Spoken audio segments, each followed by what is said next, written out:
Përmbytjet në qytetin e Fierit kanë shkaktuar përplasje përgjegjësish midis prefekturës dhe bashkisë. Sekretari i përgjithshëm i prefekturës Vasil Ndreko akuzon bashkinë Fier për mungesë vëmendjeje ndaj problemeve të qytetarëve.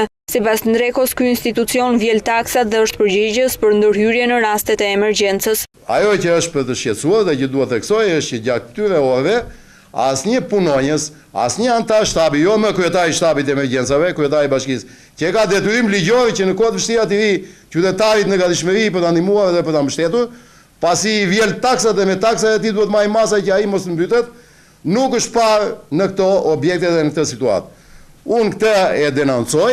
Ndërkohë, Edmond Levanaj, kryetari i grupit të punës pranë bashkisë Fier, ja kalon përgjegjësinë qeverisë. Sipas Levanaj, përgjegjësia i takon qeverisë pasi rehabilitimi i lumit Gjanica ka shifrën e 35 milionë eurove dhe bashkia nuk mund ta përballojë pasi nuk ka fonde të mjaftueshme.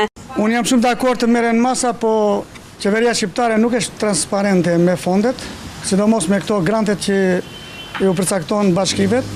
Dhe ju e dini shumë mirë që çfarë krize po heq pushteti vendor. Pushteti vendor është në krizë, nuk po marrin lekë sepse qeveria shqiptare asnjëherë s'ka thënë të vërtetën.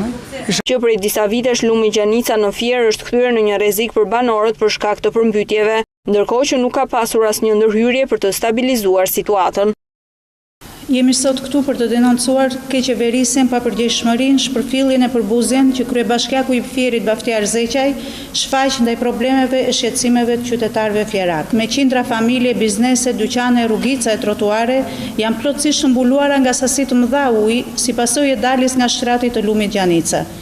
Për ironi të fatit, asnjë prej zyrtarëve të bashkisë Fier, as edhe kryebashkiaku Baftiar nuk u bën të gjallë të paktën moralisht të gjendeshin pranë tyre.